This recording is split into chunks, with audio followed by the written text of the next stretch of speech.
Ebola संक्रमण मुकाबला पई राज्य प्रस्तुत। राज्य में इबोला भूताणु संक्रमण को रोकवा पई जनस्वास्थ्य निर्देशालय एवं ओडिशा स्वास्थ्य और परिवार कल्याण विभाग संपूर्ण रूपे प्रस्तुत रहिबा सहित अलर्ट जारी करिसेंती। केंद्र सरकार का गाइडलाइन अनुसार राज्य स्वास्थ्य विभाग पक्षरु सजागतामूलक पदक्षेप ग्रहण करा जायछि। आफ्रिकीय देशरू लक्षण थिबा यात्री आसिले सांगे सांगे सेमानंको विमान बंदर कर्तृपक्ष एम्स पठाइबे।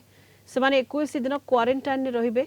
पारादीप बंदर रे भी स्वास्थ्य अधिकारी अछंती। लक्षण थिबा रोगी को सेमाने भी एम्स पठाइबे। जोठे ए भूताणु जनित रोग देखा जाउछि से फ्लाइट जदि किछि आसिले भी सस्पेक्टेड जार जदि लक्षण थिबो से यथा ज्वर हो पारे, मुंड बथा हो पारे, देह बथा हो पारे, बांती हो पारे, भोक हो नथिबो बा रक्तस्राव होथबो सेमिति केस को आमे संगे संगे एम्स को पठाई इंस्ट्रक्शन दिया जाइछि। एयरपोर्ट अथॉरिटी सेठू पठाइबे आ सेठू भी इंस्ट्रक्शन हेछि बेड से माने रखिचंती 8-10टा बेड भी रखिचंती सेठी रहिबे। क्वारंटाइन पीरियड आमर 21 दिन प्राय रहिबे आ समस्त चिकित्सा हबो। चिकित्सा पर जीवे बर्तमान सुधा आमर किछि आसी नाही।